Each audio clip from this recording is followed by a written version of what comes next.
No ar com você, o podcast do Portal Maracaju, e hoje especialmente aqui no estúdio, recebendo o ex-prefeito de Maracaju, Celso Vargas. E é uma honra receber aqui você, Celso, aqui nessa programação do podcast do Portal Maracaju. Muito legal, é o primeiro podcast que eu faço na vida e fico feliz, Denis, que você é uma pessoa que eu conheço há muito tempo, desde que era guri, né, e não muito tempo, né, ele também. Cara, eu fico feliz você ser convidado por você, né, Portal Maracaju. Portanto, estamos aqui para falar da vida, como estamos, como é o futuro, tudo é importante. Tá em contato com a comunidade através do seu podcast. Muito obrigado.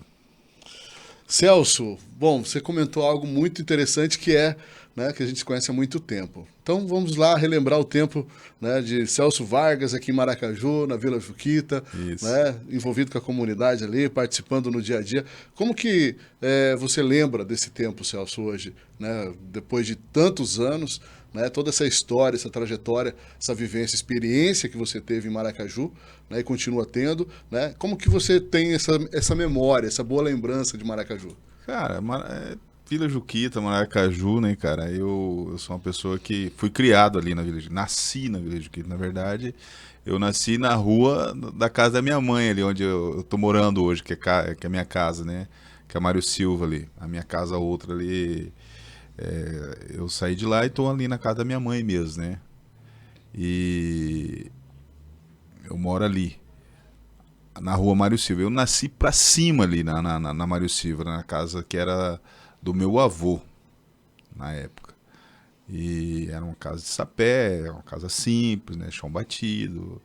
A minha mãe me teve, ele foi parto normal, né? Eu e a minha irmã. E minha terceira irmã, que é falecida, a minha mãe teve no hospital e perdeu, né? Então, a avó Lídia, que hoje é o Lídia Rocha, que foi minha parteira e foi da minha irmã. Por isso que eu fiz essa homenagem a ela também. Até porque ela. Quantas crianças saiu pelas mãos delas, né? E nos partos. Então foi uma homenagem justa ali para uma pessoa que era muito bem conhecida, né? Na Vila Juquita, na cidade de Maracaju. Como a avó Gregória aqui também, que era a bezedeira oficial de todo mundo, né? Passava roupa, lavava roupa também. E tem hoje a creche aqui que também ela atendeu muitas crianças. Então, essas homenagens justas, né? O pessoal daquela época era, eles acreditavam muito nas orações, né? Nas benzeções, na verdade, né? De criança, né? E isso ajudou muito essa região aqui, essas pessoas, né? Então, foi uma homenagem que eu acabei fazendo. Mas Maracaju, pra mim, cara, Vila Juquita né, meu pai ali, Olímpio Vargas, que todo mundo conhece, foi uma pessoa que eu convivi. Na verdade, meu pai, quando entrou na política, falando em política, né? Ali eu nasci, me criei, morei toda a vida ali. Eu lembro que a gente pagou aluguel até os 14 anos de idade. Eu tinha quando meu pai pagava. A gente vivia mudando de casa em casa. E meu pai, cara, desde os 12 anos de idade, quando ele entrou na política, convidaram ele para ser candidato em 82 a vereador. Eu tinha 12 anos de idade e eu tirava foto. Que antes você fazia o título, tirava a foto, preenchia e levava no cartório eleitoral. Então você podia fazer, sair nas casas. Eu fazia lá em casa mesmo. Tirava a foto da pessoa, né? 3x4, que era aquelas Polaroid Na hora, saía antigas, na que saía hora. na hora e É. tal. Pregava ali, preenchia e levava no cartório eleitoral. Meu pai levava, né? Porque eu era menor, né? Mas eu que fazia todo esse trabalho. Então eu iniciei ali a política, cara. Foi muito, muito interessante. E quando meu pai foi vereador 10 anos, eu sempre acompanhei ele. Eu que fazia. Meu pai era muito assistencialista na questão de saúde. Até hoje tem vários relatos, cara, que quando eu tô andando, o cara vem e me abraça. Esses tempos, eu tava lá no Caramba, foi muito interessante. Chegou um rapaz e me abraçou. Ô, Celso, você não tá lembrado de mim, né? Eu falei, não. Ô, cara, eu era pequeno, bicho. Você foi lá, o seu pai mandou você me pegar lá. A minha mãe procurou seu pai, pegou, me levou no hospital. Ele tinha. Prendia criança, né? Prendeu o zíper, foi fazer xixi e prendeu o zíper. Né? Que cena. Aí ele tinha acho, uns 4, 5 anos. Aí eu levei ele no hospital, saiu do hospital, meu pai comprou todo o remédio. E é uma pessoa grata até hoje, me viu, me abraçou. Então é muito legal isso. Eu acho que a vida pública tem as coisas boas. Claro, tem as coisas também que te magoa, te machuca. Né? Quando eu era vereador, trabalhava bastante, né? Fui presidente da Câmara, fui secretário do Reinaldo, fiz bastantes ações, né, em prol da comunidade. É legal, eu gosto. Legal, e aqui, né, a gente ouve muito falar que você estava morando em outra cidade, né? Ah, cadê o Celso? Né? Não vi mais o Celso. Aí você teve um tempo, então, que você decidiu sair de Maracaju e estava trabalhando, fazendo outras coisas, né? Depois a política, né, Celso? Conta um pouquinho dessa experiência para nós. Rapaz, na verdade, eu nunca saí de Maracaju de fato, né? Falou, eu vou sair daqui. Não. Eu sempre tive minha residência aqui, mas eu tinha fora também, né? E continua assim, né? A minha esposa hoje está, a Catiane Barbosa, está fazendo medicina no Paraguai, né? Faz medicina lá, está no 4º ano agora, em Pedro Juan Cabaleiro, e eu moro lá em Pedro Juan Cabaleiro e aqui, né, no caso. Na verdade, minha residência oficial é Maracaju, né? É ali onde eu estou morando. E lá é temporário.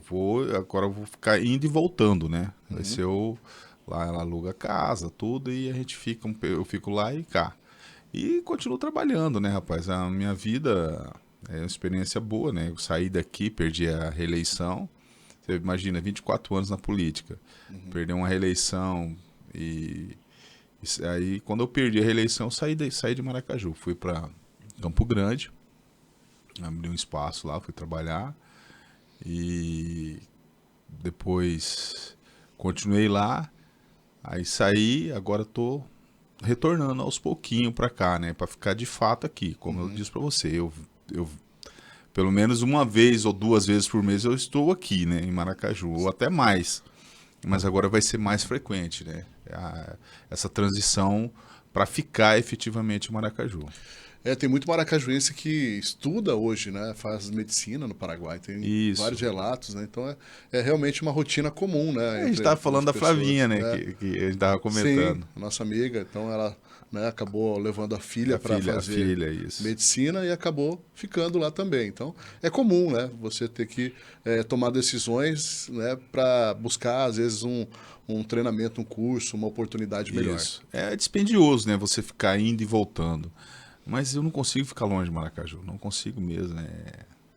Pô, você vê, criado, nasci numa casa ali na Vila Juquita. Então você vê, eu não consigo sair da Juquita porque eu gosto aqui, entendeu? Onde eu vou, conheço todo mundo. Na verdade, a cidade toda, né? Tem muito conhecido e muita gente que gosta da gente. É claro, como eu disse, na política tem as coisas boas e algumas coisas que não são tão boas, mas faz parte, né? Quem tá, né? Hoje eu estou não político, né? Mas se você não deixa de ser político, né? É interessante isso aí. Muitas vezes eu não tenho cargo eletivo, Sim. mas não deixo de ser político, né? O título, né, de prefeito tá lá para sempre, né? Não tem como mudar isso, né? Você sempre vai ser, né, o prefeito ou ex-prefeito de Maracaju, Isso, né? isso. E foi muito legal, cara, nesses 100 anos do ano passado, essa homenagem que foi feita para os prefeitos, né? Do Prata, do Reinaldo, do avô do nosso governador, o ex-prefeito também, o Dr. Rogério, que estava vivo, Sim, eu que lembro. veio na homenagem, foi muito legal, né? Foi muito marcante isso, porque depois ele faleceu. Então acho que é interessante, é a história da nossa cidade.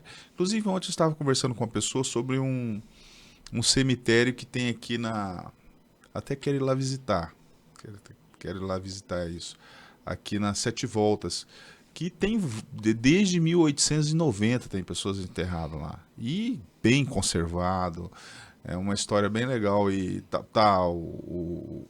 acho que o avô, o bisavô do governador, de várias famílias de Maracaju que estão sendo enterradas lá. Então é interessante a história de Maracaju, né? Olha aí, uma ideia para a gente colocar aqui no Portal Maracaju já. Trazer essa história, contando Então, ele detalhes mostrou as ali. fotos, cara, só que é uma coisa privada, né? Não tem como ele abrir muito também, porque o cara tem a casa dele na frente, então, mas o cemitério tá lá.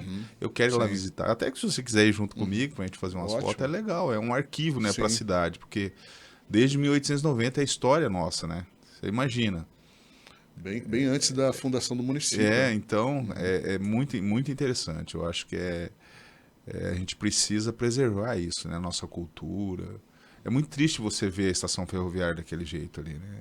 É, pô, a minha vida foi ali, cara. E eu, Sim. quando prefeito, eu tentei. É muito difícil porque tem essa situação do governo federal de passar para uma iniciativa privada. Fez, no caso, eles fizeram a privatização dessa ferrovia. E quem tem o poder hoje, queira ou não, é iniciativa privada, né? Mas está na mão do governo ali a área, apesar que não usa, mas está na lei que foi criada e tal, que é da iniciativa privada. Então tem essa discussão. E é muito difícil, né? E na época eu consegui a concessão por 20 anos daquela área ali. 20 anos. E, inclusive, quando eu fui candidato em 2012, eu fiz uma gravação com o presidente da FIEM, Sérgio Long. Tem, acho que tem até no Facebook até hoje. Você buscar, você descobre essa gravação. Que, como ceder a área, a gente pretende, como já tinha a biblioteca ali, a gente Sim. pretendia fazer o trabalho da FIEMS todo, incluir SESI, Senai, tudo ali, entendeu? Eles Sim. iam reformar aquele local e fazer. Então era interessante isso aí para a cidade. Mas cada administração tem um foco, tem uma visão, né? E daí não aconteceu, porque daí eu perdi a reeleição, acabei não fazendo.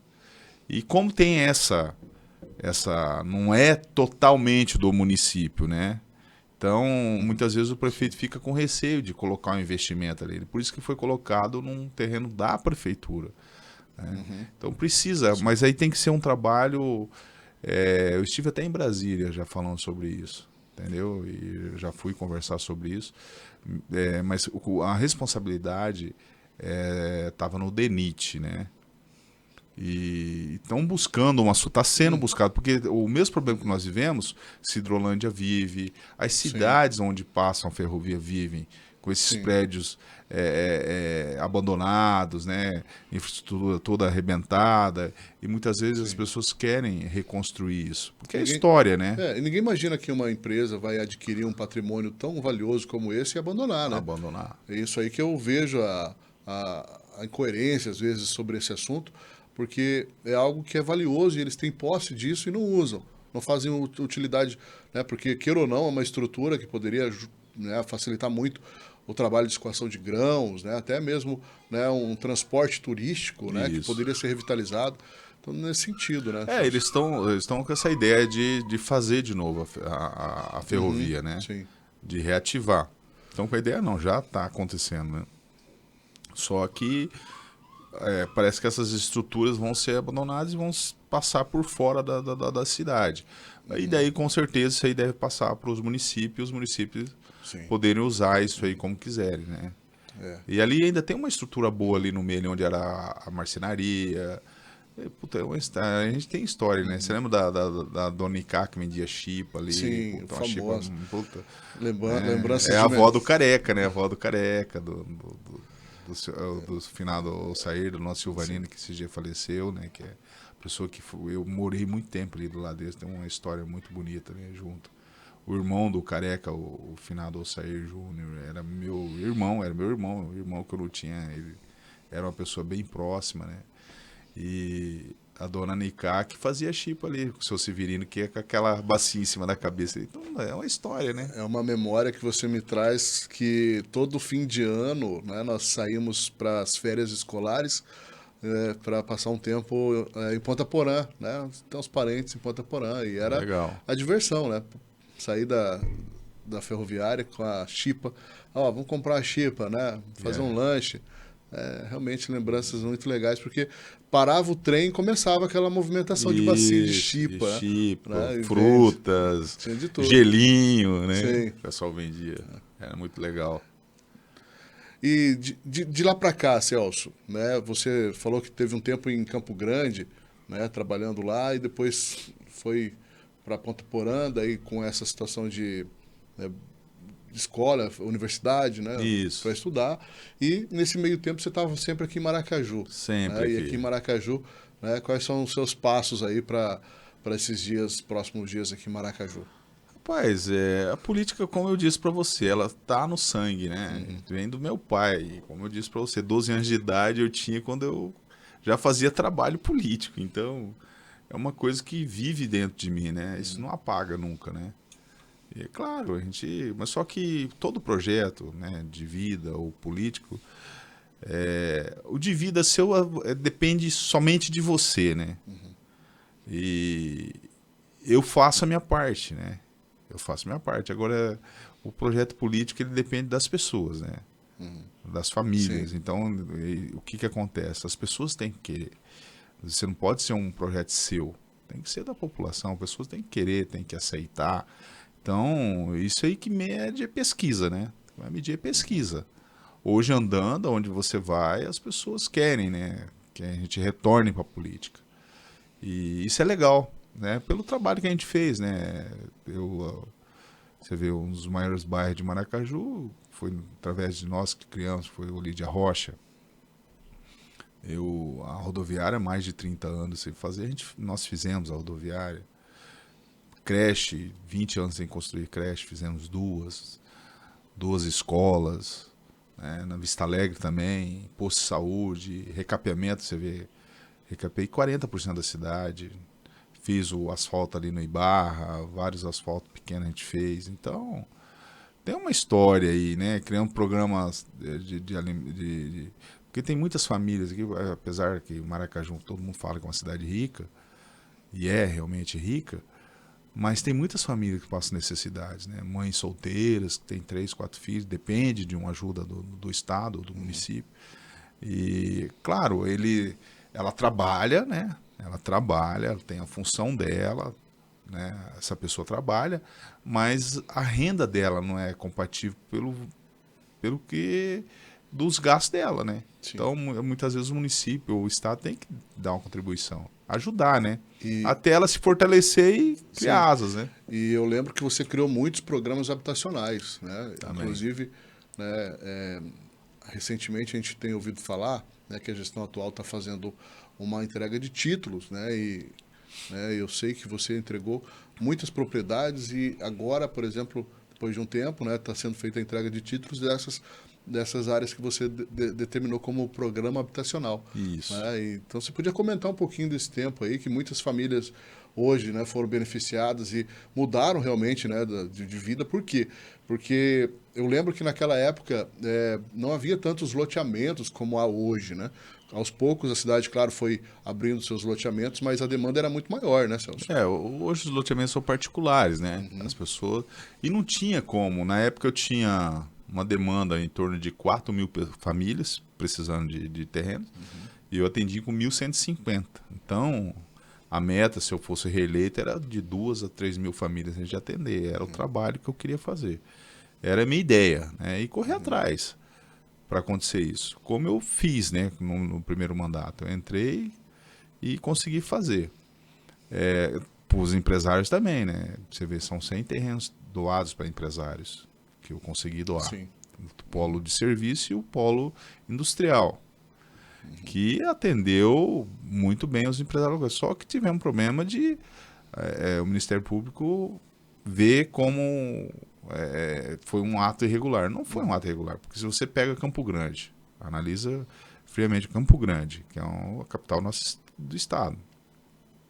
Lá a doação de terreno é só através do conselho. Agora que passa pela Câmara. O nosso passava pelo conselho e passava pela Câmara.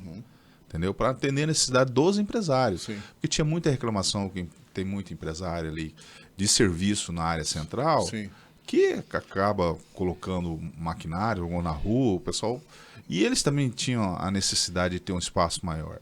Por isso que eu tive a ideia e consegui, na época a gente não tinha recurso, mas eu consegui fazer negociações de adquirir aquelas áreas ali, que beneficiou esses empresários. E hoje, até esses dias estive visitando, tem empresários que já têm os seus barracões, né, seus espaços já prontos e já Sim. estão trabalhando e atuando. Isso é muito, muito interessante, porque o que acontece? Muitas vezes o empresário local, Denis, ele não tem um olhar muito da administração. Por quê? É questão que a administração muitas vezes ele corre atrás de uma grande indústria. Entendeu? Sim. Você corre atrás de uma grande indústria para quê? Pensando em gerar serviços. E foi uma inovação na época. E mão de obra. Foi. Porque Porque daí o que acontece? Quando você faz a doação para o empresário local, igual eu fiz na época, para eles ampliarem, por exemplo, o cara tem 10 empregados. Para ele ganhar o terreno, ele tinha que aumentar o número de empregados e fazer uma área nova, uma estrutura nova, onde ele ia construir. Sim. Pô, você imagina, a gente tinha uma ideia de, se tivesse tudo funcionando normalmente, ter uns 2.000 empregados ali. Entendeu? Com empresários locais, você fortalecendo a economia local. Exatamente. Que é uma empresa que essas empresas não vão sair daqui. Que é a maior dificuldade hoje, né? Então, é essa visão que eu tive e a gente acabou fazendo. E só que teve esse problema, né, de o Ministério Público, essa perseguição que eu senti na época, de falar, não, isso aí está irregular. E se você analisar, esses processos já estão praticamente extintos, né? E as pessoas estão lá, né? Sim. Isso acabou atrasando o município muitas vezes de fazer uma infraestrutura lá boa para eles, que eu acredito que agora vai acabar acontecendo, né? E essas pessoas estão produzindo lá, né? Mas você vê, analisa comigo, se tivesse acontecido naquela época deles estarem estruturados, o que estaria aqui lá hoje? Certamente. O tanto que avançaria isso para o município. Então, umas coisas que muitas vezes deixam a gente triste, porque você tem a boa intenção, né? Sim. De atender, e é a necessidade deles. Tanto é que o loteamento Olídia Rocha, quando eu fiz a doação, também entraram, tanto é que hoje está lá todo mundo morando, e o processo eu fui inocentado, né? Então, porque tive uma boa intenção. Não foi, mas eu não vendi terreno, né? Não fiz fiz a doação, você pagou a taxa de adesão, que a taxa era mínima, R$200, né? na época, se não me engano. Então, algo e você simbólico. sabe, o Demis, eu vou falar uma coisa para você, é muito difícil para o pai de família que paga aluguel aqui em Maracaju conquistar o sonho da casa própria. É difícil, cara, porque o terreno aqui hoje é 70, 80, 100 mil reais, entendeu? Exatamente. Então, o cara que ganha 2, 3 mil reais, pagar uma parcela aí para ele já dificulta, é muito difícil. Mas várias pessoas conseguiu, mas é muito difícil, ainda está pagando, né? Então, e você comentou que havia essa demanda, e há a demanda, né, de casas populares, né, até hoje, mas você conseguiu suprir boa parte delas. Quantos terrenos você falou? Total, com Vista Alegre, Maracaju, foi 1.150 famílias. 1.150 famílias. Então foi o maior programa habitacional da história de Maracaju. Isso, porque se você pegar lá em Vista Alegre, aquelas 52 casas lá, eu consegui, né? Aqui também, aqui no bairro, aqui, o Olídia Rocha, lá no Cambaraí também um pedaço, no Fortaleza também tem 2 terrenos, lá no Alto Maracaju tem doação de terreno. Aqui como que é aqui nós estamos? No Giazone também, sim. Aqui tem um espaço bom. Então, você vê, é muito. Vista Alegre, então é bastante coisa a gente fez. E em 4 anos, você imagina se ficasse 8. Então, porque eu sei a necessidade, que na minha infância a gente pagou aluguel. Eu sei o tanto que é difícil. Sim. Tanto que meu pai sofria para manter a casa, pagar aluguel. E muitas vezes, naquela época, tinha poucas casas e o pessoal ia trabalhar na fazenda e deixava a casa para alugar. E quando a pessoa talvez era mandada embora, tinha que voltar, aí eles pediam uma casa, eles tinham que mudar. Acho que eu lembro que a gente mudou umas 7, 8 vezes de casa. Existe essa preocupação que as famílias também, né, elas têm a prioridade do aluguel e o que sobra apenas é o que elas podem acabar consumindo, né? E é interessante que fica na memória da gente essas mudanças, que a gente fazia com carroça na época. Nossa. Cara, e quem fazia as mudanças para nós era o pai velho. Você lembra do pai velho que tinha andado com aquela carroça? Aqui na... Andava na Major Carlos ali. Ali para cima. Sim. Ele tinha casa ali em frente da Maurícia Parelli, na esquina ali, ele morava ali. E tinha uma carroça para fazer a mudança. Imagina a situação, né? Cada mudança é um transtorno, né? Não, mas ele atendeu muito a comunidade, hein? Com esse trabalho dele ali, muito legal. E é umas histórias que ficam na cabeça da gente, né? Isso é para a vida toda, para contar para meus filhos, né? Para meus netos, e é muito legal. E agora você vai pensar agora para esse novo momento da política, né? Olhando o cenário aí das próxima eleição 2026. Você tem já alguma direção, algo que você tem feito? Está afiliado num partido? Como que está essa movimentação? Hoje eu estou filiado no Podemos, né? Uhum. E o Podemos tem essa reestruturação aí junto com o PSDB. E estamos esperando o nosso líder maior, que é o Reinaldo, né? Hoje, né? Pré-candidato a senador, né? Sim. Aí tem o governador Riedel também, que é de Maracaju, é daqui, né? Uma pessoa que vai à reeleição, acredito, com certeza. E vamos trabalhar isso aí, aqui localmente, né? E esperar o que vai acontecer a nível nacional, que a gente não tem ideia ainda, né? O que pode acontecer. Eu acredito que esse tabuleiro político ele vai se definir mesmo a partir de janeiro, né?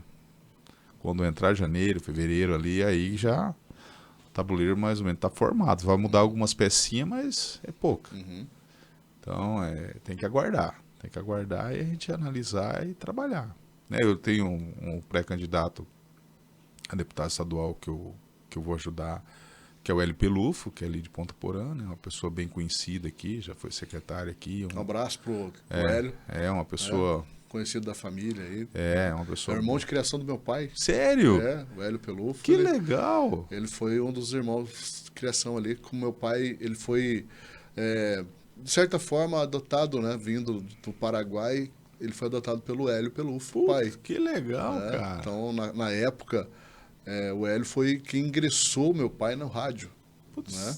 que legal. Com essa abertura que eles têm na cidade de Ponta Porã. Vou trazer. Bom, ele vindo aqui, né? Ele vai trazer ele aqui no podcast. Com certeza. Ele é de casa. Ele é uma pessoa, muito decente. Eu gosto muito dele. E acredito que vai ser um excelente deputado. Fez muito por Ponta Porã, né? Sim, tem uma história, um legado, né? Muito mesmo. E eu tô ali, toda semana tô conversando com ele, né? Tá nessa empreitada aí. Também vai definir essa questão partidária, né? Junto com o Reinaldo, que é o líder maior. E vamos esperar isso aí e trabalhar, né? O ano que vem trabalhar para essas pessoas. E a minha... queira ou não, a política de 2026 é um pré-aquecimento para 2028, né? Exatamente. Então a gente vai sentir, a gente vai andar bastante, vai conversar com as pessoas, né? Ver o sentimento das pessoas e, claro, pedir voto para os nossos candidatos lá na frente, que hoje são pré-candidatos, né? Sim. Reinaldo, Riedel e Hélio e outros deputados federais aí também. Tem uma situação em aberto ainda, né? Entre a confederação, né? Uma confederação entre os partidos ainda, então tem muita coisa, decisões internas. Né? O PP junto com a União, né? E PSDB com Podemos, PL está sozinho, né? Então tem várias possibilidades, vamos aguardar para ver o que vai acontecer. Muito bom. Ô Celso, eu quero já ir encaminhando aqui, nossa conversa está muito boa, né? Muitas atualizações, novidades aí para população de Maracaju, né? E isso é importante porque o Celso Vargas às vezes não está na internet, né? Como a gente poderia acompanhar a sua jornada ali, né? E é importante estar trazendo essas novidades para a gente aqui. Eu acredito que eu vou estar mais ativo, né? No Instagram, no Facebook, e eu quero mandar um abraço pro seu pai, que eu gosto muito dele, né? Sempre quando eu venho, estou vindo, muitas vezes bem cedo eu escuto o programa dele, porque o programa dele é bem cedo, né? 4 da manhã. Então, mandar um abraço para ele e vou falar do Hélio para ele. É muito legal a sua mãe também, uma pessoa decente, conheci ela há muito tempo. Seu irmão, que trabalhava no nosso projeto quando eu era prefeito. O Diogo? O Diogo. Ele dava aula de violão? Dá aula de violão. Isso mesmo. Gente boa. O Diogo tá por aí? Tá sim. Tá na cidade aí, ele tem um trabalho de música, né? Música. Ele é o cantor Diogo Toledo, né? E faz suas apresentações nos eventos de Maracaju. Muito legal. E você seguindo o caminho do seu pai. Então, tô aqui no estúdio podcast agora. Legal. Fazendo isso. E trazendo essa novidade para a cidade. Eu acho que é importante ser relevante socialmente, né, para que as pessoas também possam se inteirar com o que acontece em Maracaju. Né? Maracaju é uma cidade que tem muita informação, muita cultura, né? Tem muitas coisas boas para a gente falar da cidade. Então, trazendo essa direção, esse comportamento para a internet tem sido muito emocionante. Eu falo assim, eu me sinto realizado fazendo isso. Principalmente, por exemplo, nesse momento agora, Celso. Você estando aqui falando, né, de tantas coisas que aconteceram na cidade, a gente faz parte dessa história. Faz parte. Né? E você faz parte dessa história, você escreveu a história de Maracaju.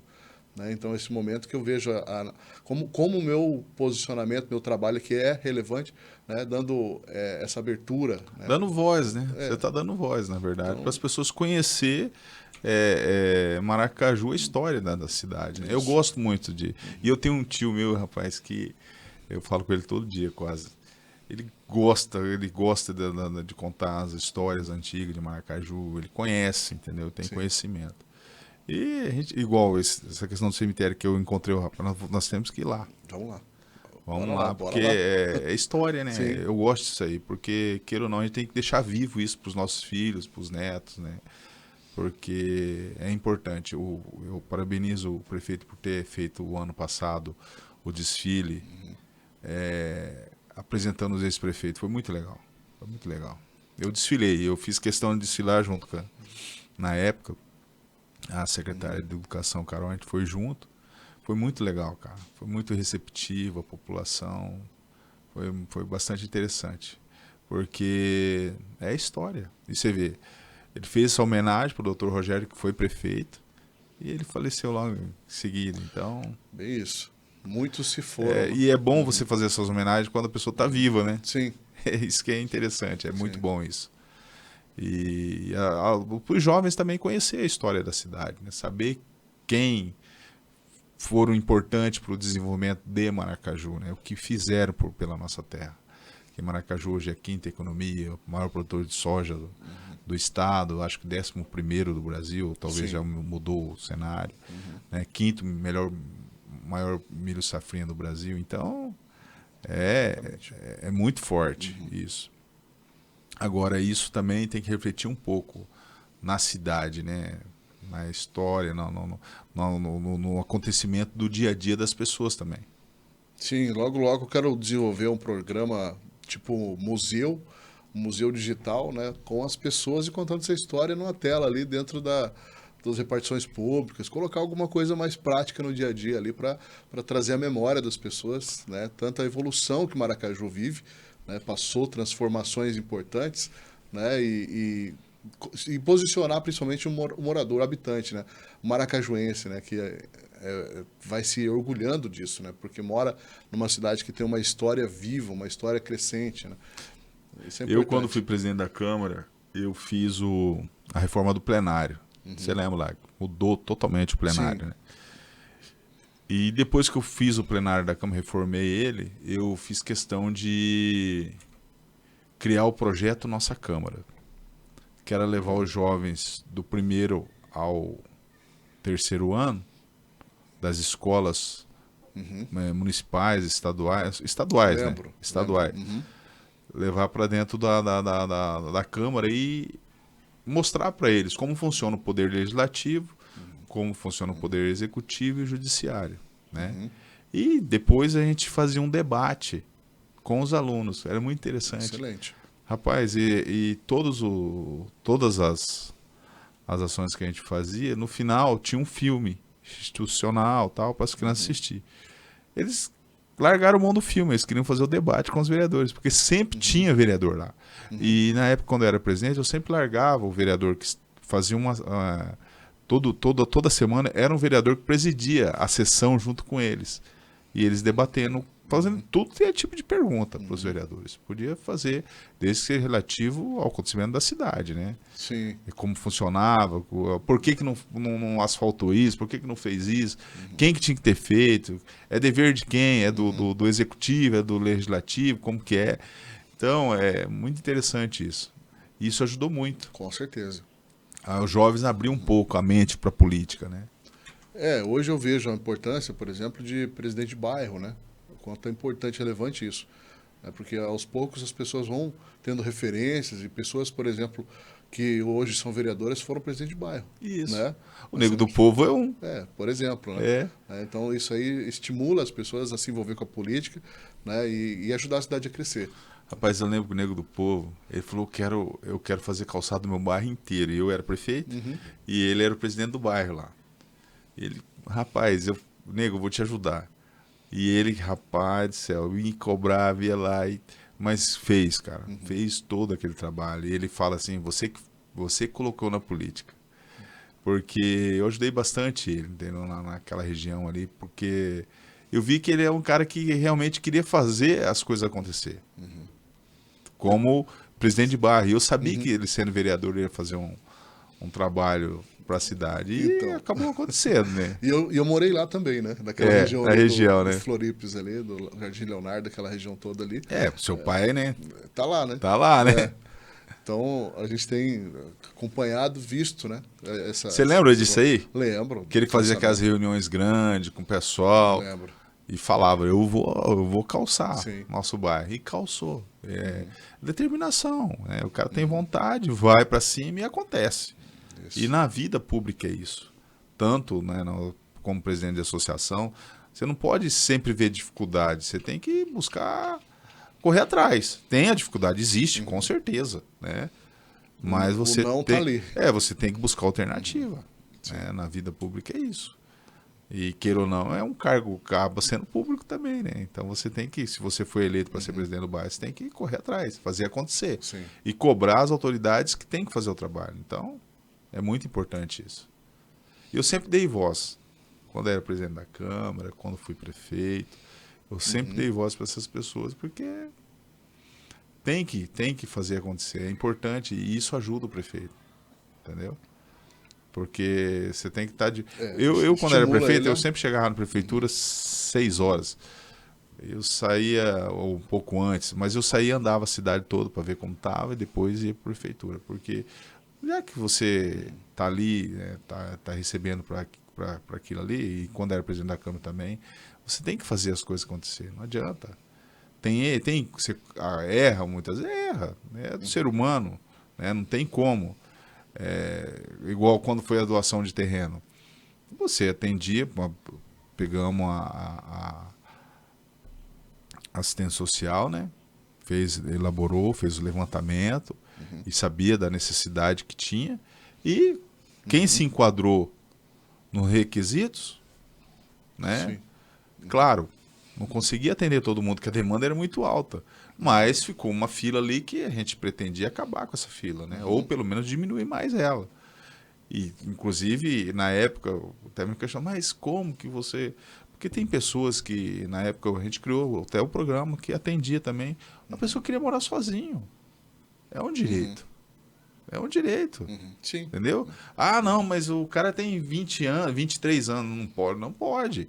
A partir de 23, se ele tem família... Né? Ou se ele quer morar sozinho, ele tem possibilidade, você tem que atender, entendeu? Não tem, eu acho que é direito, né? É direito de todo mundo. E na época, inclusive, Celso, não sei se você já estava desenvolvendo ou estava a par, né, daquele investimento dos chineses aqui em Maracaju. Em 2009 eu fui para a China, né? Então. Fiquei 12 dias na China. Aprendeu mandarim? É muito difícil. Mas a China é impressionante, É uma outra realidade, é um outro mundo totalmente diferente, cara. Eu fui numa cidade lá, eu até esqueci o nome, e ela acabou virando cidade parceira nossa. Eu tenho os quadros que deram para mim lá, que tipo uma carta. São 6 quadros com a carta, escrito em mandarim. Aí... como cidade irmãs. Só que é uma cidade irmã bem maior que a nossa. 2 milhões de habitantes. Uma cidade. Cidade. E interessante que eles abriram uma maquete lá para nós. De uma cidade linda, rapaz. E uma outra cidade velha, como era. O antes e o depois. O antes e depois, como ia ficar. E uma cidade. E outra maquete com a metade nova e a metade velha. Em 2 anos, 2 anos não, 5, não, 4 anos eles fizeram a metade da cidade nova. 4 anos, você imagina. E os outros 4 anos eles iam terminar. Então eles são determinados. E lá tudo é assim, ó, nós somos o maior do mundo nisso aqui. Eles gostam de falar isso. E é outra realidade. Quem foi na China, e já vi vários amigos que já comentou comigo que foi, inclusive tem uns indo agora, é absurdo, é outra realidade, é outro mundo. E o dia que você tiver a oportunidade de ir, tem que ir, porque é muito... Eu fiquei 12 dias lá, andando no interior da China. Conheci Pequim, conheci Xangai, né, que Xangai na época tinha 22 milhões de habitantes, em 2009, hoje deve ter o que, 30 e poucos milhões de habitantes. Né? Na época tinha 22 milhões. Enorme. Então, não, é absurdo. Absurdo, é outro mundo mesmo. E só para você ter uma ideia, lá o aeroporto de Pequim, você pega, na verdade, dentro do aeroporto tem um metrozinho para te levar. De tão grande que é. Tão grande. Dentro do aeroporto. Dentro do aeroporto, só para interna. Rapaz, é fora de série. Então, aí fiquei 5 dias em Dubai também, que a gente foi na embaixada lá. Tinha alguns empresários interessados.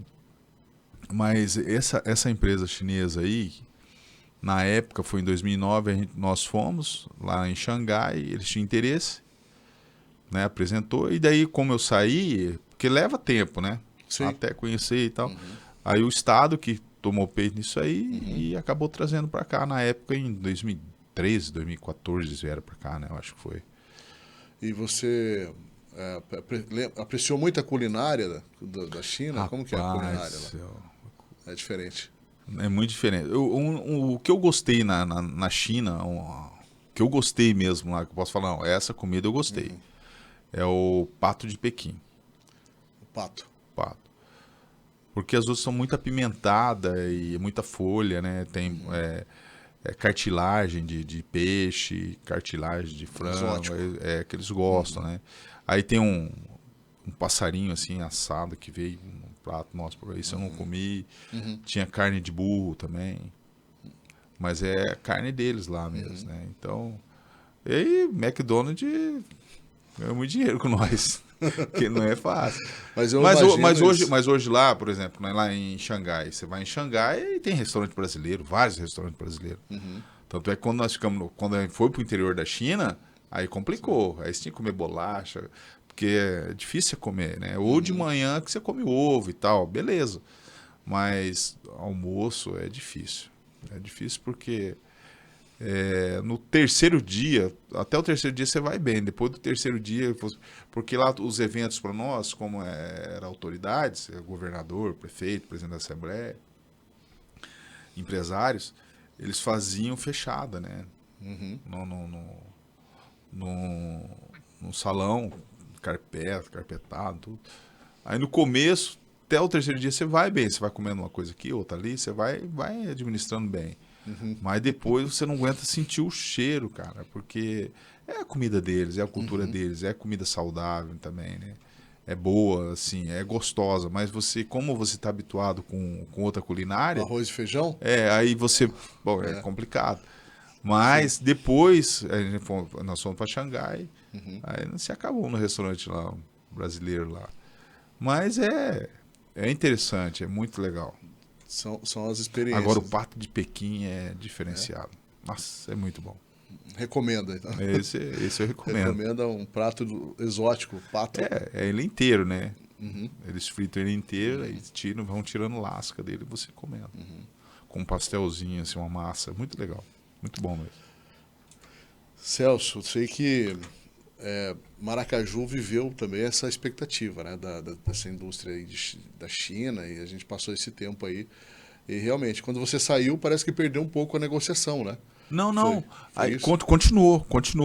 Tanto é que ela se instalou, acho que em 2013, 2014, eu acho que foi. Sim. Que veio para cá, né? Mas eu Ela falo veio. assim, a continuidade dessa negociação que... Isso, não foi comigo daí, né? Mas só que o que aconteceu? Que eu consegui entender esses dias lá em Brasília, até publiquei a foto no Instagram, eu vi o chinês que levou nós para lá, eu encontrei ele lá em Brasília. O Xang é o nome dele. Ele é casado com uma brasileira, uma gaúcha. Aí encontrei lá, conversando com ele, eles têm... conversando com ele, ele falou para mim que eles, na época... Aí eu perguntei por que não, efetivamente, não aconteceu. Que teve aquela crise, né? Sim. Entendeu? Aí eles recuaram nos investimentos. Mas agora eles estão com poder de investimento de novo, né? Então, a área ali ainda é deles, tá? Essa discussão, né? Sim. De repente eles podem vir investir e acontecer, né? Exatamente. Agora é uma coisa que depende do poder municipal, do poder estadual aí, né? O governador e prefeito para poder... E os vereadores também é importante nesse processo, né? Porque todo mundo ficou esperando isso acontecer, né? E não aconteceu, mas tem um porquê, né? O porquê que retiraram o recurso. Porque na época saiu de $1 de... Porque o mundo inteiro saiu de $1 lá de R$2 e R$3 para 4 e pouco, subiu. Então aí eles perderam muito poder de investimento. Aí eles recuaram. Aí depois veio a pandemia. Sim. Então, tem umas de um tempo coisas. pra cá, assim, né, como diz o popular, né, o mundo tá dando cambota, né? Porque a gente tá vivendo... Você analisa isso, todo mundo esperando o Trump ganhar, ganhou, né, acreditando que ia ser uma política diferente. E o que aconteceu? Ele taxou essas tarifas aí no mundo inteiro. Mas o Brasil tá levando vantagem. Se você analisar para o agro, principalmente, para a exportação, está sendo bom. Né? Mas alguns produtos nossos que chegam lá também, como nós exportamos para a China... acaba não interferindo lá. Mas agora essa aumenta a demanda. Né? Aumenta a demanda para... E tem a Índia também agora, né? Expansão grande. Sim, é o player mais forte agora, que pode superar a China até. Então. Né? E... É interessante, a China é muito interessante. E a Índia também, né? Porque é uma população grande, então a mão de obra é muito barata.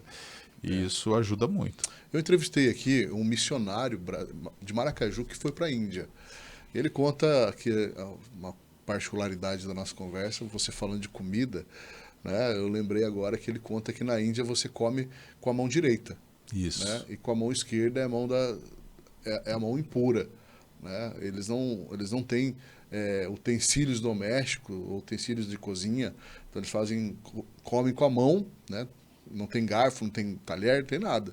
E na parte de higiene, no banheiro, eles não têm papel. Então, você comentando algo da Índia agora, eu lembrei disso. Sério? Então lá não tem papel higiênico. Acho que uma indústria de papel higiênico vai se dar bem lá. Ou não. E aí você vê, né? A mão esquerda é a mão impura. Porque eles vão pro banheiro e usam ela. E lavam, né? Se lavam, se limpam com ela, e a mão direita é a mão da comida, a mão pura. Então, você falando da Índia, é um mercado diferente. Né? Imagina você chegar na Índia, né? Assim como chegou na China, lá tem a comida diferente. Na Índia é outra cultura, realmente é muito mais difícil. E eles gostam muito de pimenta, né? Sim. Muito de pimenta. A pimenta bem fundamental lá. Bem apimentada as comidas. Celso, eu quero que você deixe aí uma mensagem especial agora para toda a população de Maracaju. Né? Você tá livre aqui, tem esse espaço aqui para isso, né? Sempre que precisar, você fala assim, Demis, eu quero participar, fazer mais uma edição, tem novidade, tá chegando aí uma novidade que aconteceu, uma decisão importante que eu quero comunicar à cidade, ou à população, à audiência do Portal Maracaju, tá sempre à sua disposição. Demis, eu agradeço pelo espaço aí, né? Você me convidar, é muito interessante, eu nunca tinha feito podcast é o primeiro, né? Então eu acho que é muito legal essa conversa e bate-papo. Geralmente entrevista de rádio, perguntas rápidas, ligeiro. Né? E o podcast não. Podcast você conversa normal, como se eu tivesse aqui a gente conversando na sua casa. É muito legal isso. É uma inovação, né? E eu tenho acompanhado vários podcasts no Brasil. E isso é muito legal, porque a informação ela fica mais... assim, mais macia para chegar mais palatável, né, para chegar no ouvido das pessoas. É muito legal e parabéns pelo trabalho, parabéns pela sua iniciativa, a sua vontade, a sua perseverança, porque tudo na vida é perseverar. e Sim. ter fé em Deus. Como a gente estava falando, a religiosidade na vida da gente tem que estar, você tem que estar com o espírito forte.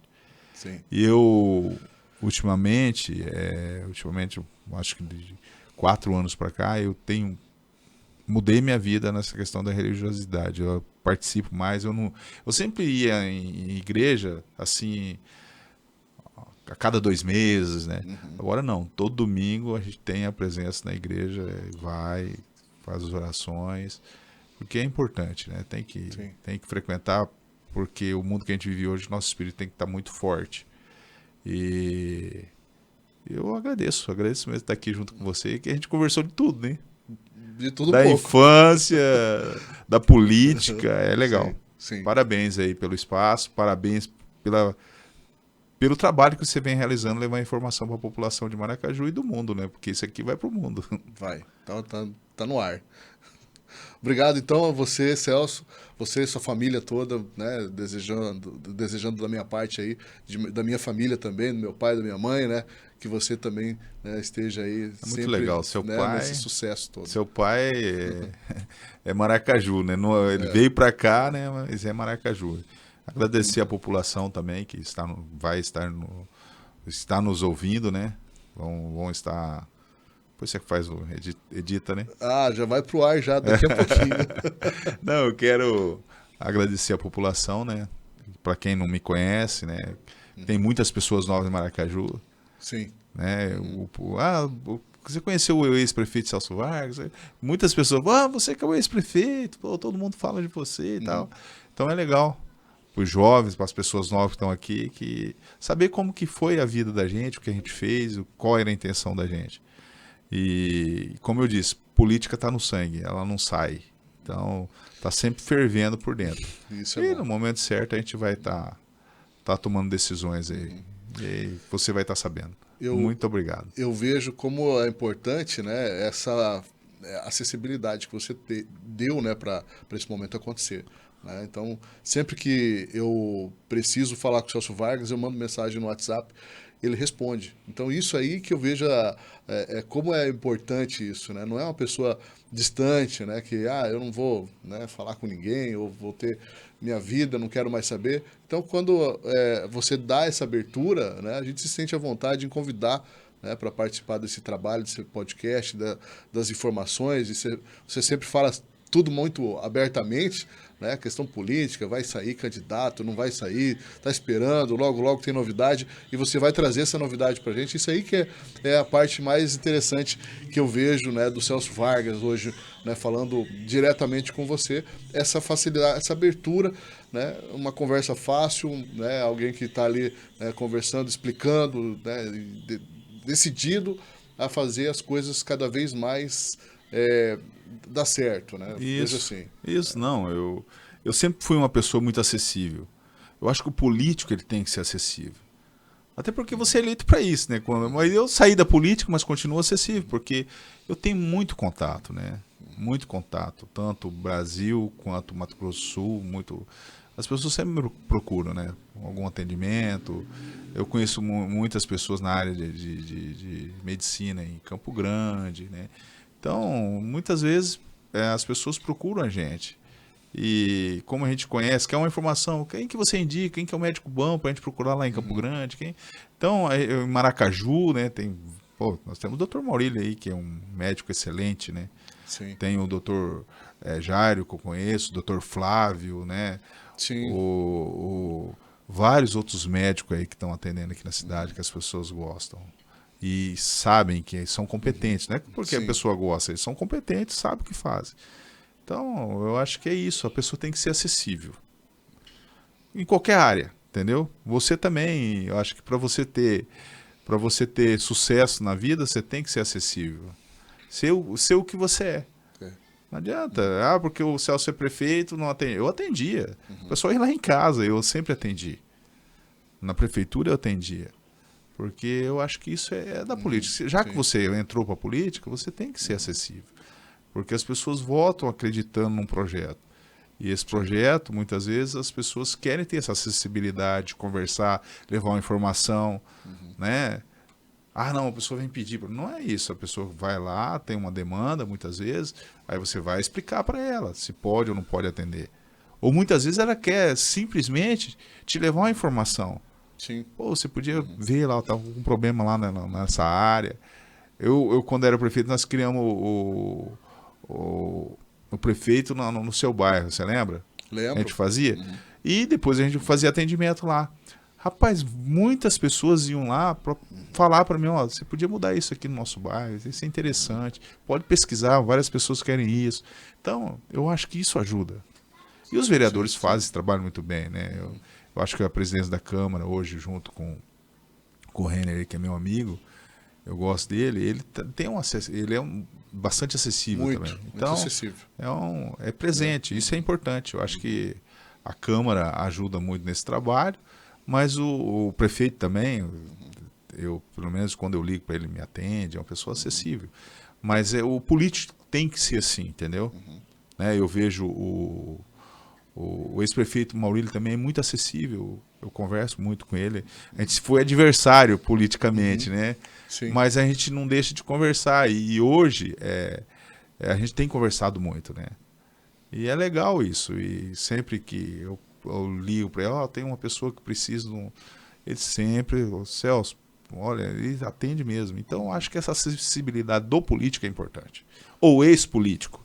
Né? Não é porque você é ex-político, você não vai deixar de ser diferente. Ah, não, não vou atender, não quero mais saber. Não, desde quando eu saí, eu saí daqui em 2013, rapaz, o pessoal me ligava, pedia alguma informação, eu sempre fui acessível, graças a Deus. Isso veio de berço, que meu pai era assim. Meu pai era desse jeito. Graças a Deus eu herdei isso dele. E da minha mãe também, que é acessível.